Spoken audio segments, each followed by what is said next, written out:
असेल तुम्ही सांगितलं देशाचा बॉस कोणी नाही. देशाचा बॉस आपलं संविधान आहे, आपली राज्यघटना आहे. सगळ्यात आधी लक्षात ठेवा, देशाचा बॉस कोणीही होऊ शकत नाही आणि झाला पण नाही पाहिजे. पण तो शिवसेना आणि बामसाहेब वेगळे असं मी मानत नाही, कारण प्रबोधनकारांचे विचार आणि बामसेचे विचार घेऊन जाते सारखे असं मी मानतो. बामसाहेब राष्ट्रीय मूलनिवासी संघ पूर्ण राज्याचं अधिवेशन आज या ठिकाणी होतं आहे. आपल्या या संघटनेचे अध्यक्ष, राष्ट्रीय अध्यक्ष आदरणीय वामनरावजी मेश्राम साहेब, उपस्थित सर्व राज्याचे पदाधिकारी, उपस्थित माता भगिनी आणि बांधवांनो, गंगाधर महाराज कुरुंदकरांनी आत्ता आपलं मार्गदर्शन केलं, चांगलं मार्गदर्शन झालं. पण तुमच्या एका वाक्याची मी दुरुस्ती करतो. जगाचा बॉस ट्रम्प आपण असं म्हटलेलं आहे. खरं तर या जगाचा बॉस मूल निवासी जे तो होता, बरोबर आहे. पण तो आता ट्रम्प झाला असेल. तुम्ही सांगितलं देशाचा बॉस कोणी नाही. देशाचा बॉस आपलं संविधान आहे, आपली राज्यघटना आहे. सगळ्यात आधी लक्षात ठेवा, देशाचा बॉस कोणीही होऊ शकत नाही आणि झाला पण नाही पाहिजे. पण तो खरं तर मी आगंतुक इथं उभा आहे. मेश्राम साहेबांच्या प्रेमापोटी मी इथं आलेलो आहे. पुण्यालाही मला निमंत्रण होतं, मी पोहोचू शकलो नव्हतो. परंतु आज मी मुद्दामहून इथं आलेलो आहे. बऱ्याच जणांना वाटेल की शिवसेनेचा माणूस इथं बामसाहेबच्या ह्याच्यात कशाला आला. पण तो शिवसेना आणि बामसाहेब वेगळे असं मी मानत नाही, कारण प्रबोधनकारांचे विचार आणि बामसेचे विचार घेऊन जाते सारखे असं मी मानतो. कारण प्रबोधनकारांनी जे सामाजिक समतेचा आग्रह धरलेला आहे, विषमतेच्या विरोधात, अंधश्रद्धेच्या विरोधात जो लढा दिलेला आहे, तोच लढा आज वामनरावजी मेश्राम साहेब या देशात देतात. तोच लढा, तोच उद्देश आपला या संघटनेचा आहे. आणि म्हणून मला असं वाटतं, शिवसैनिक म्हणजे काय, एक काही जणांनी मीडियानी याचा प्रतिमा खराब केलेली आहे. पण शिवसैनिक सुद्धा प्रबोधनकारांनी सांगितलेलं आहे की 80% समाज करणारा. समाज म्हणजे कोण?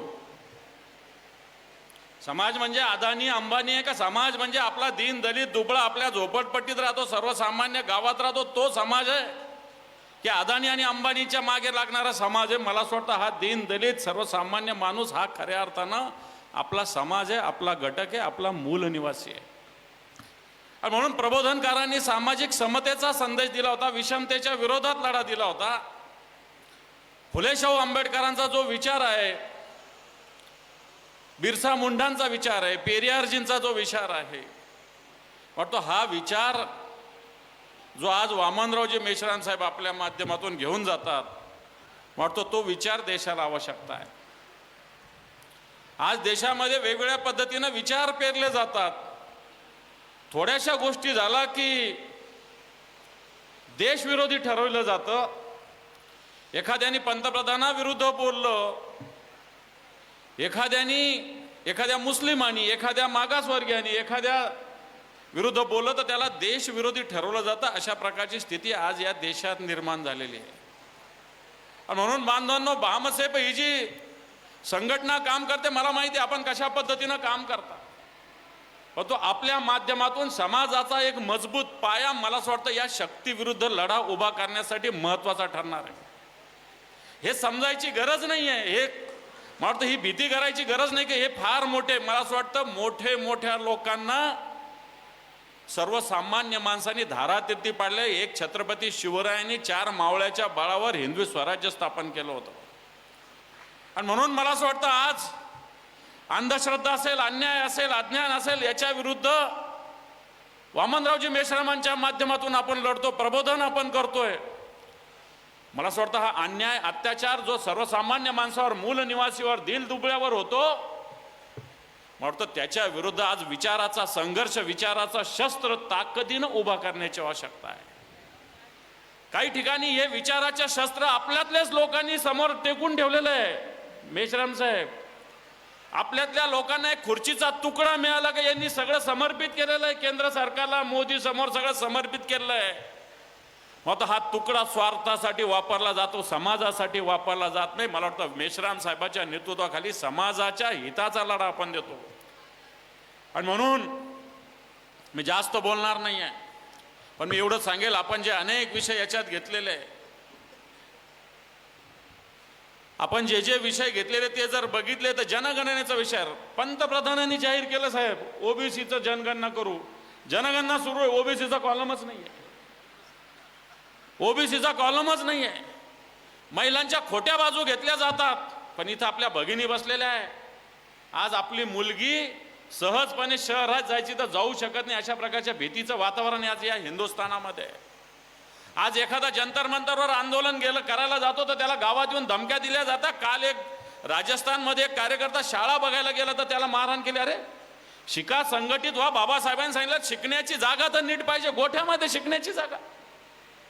आणि म्हणून मला असं वाटतं अशा शक्तीविरुद्ध आपल्याला लढा ताकदीनं विचाराची तलवार घेऊन लढावं लागेल.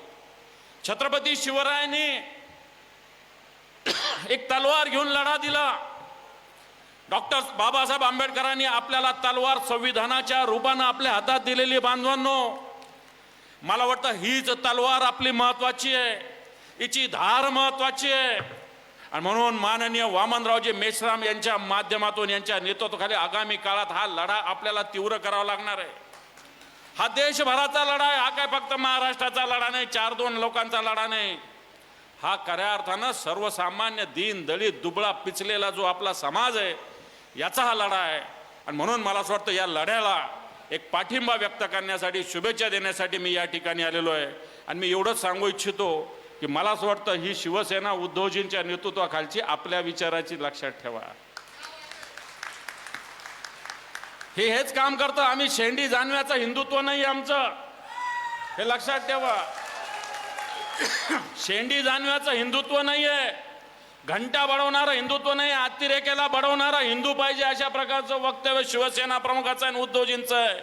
आणि वाटतं त्याच विचारानं काम करणारे आम्ही कार्यकर्ते आहोत. आपल्यासोबत सुद्धा आम्ही राहू इच्छितो. आपल्यासोबत राहण्याचा आमचा संकल्प. एवढं सांगतो आणि थांबतो. धन्यवाद. जय हिंद, जय महाराष्ट्र, जय भीम.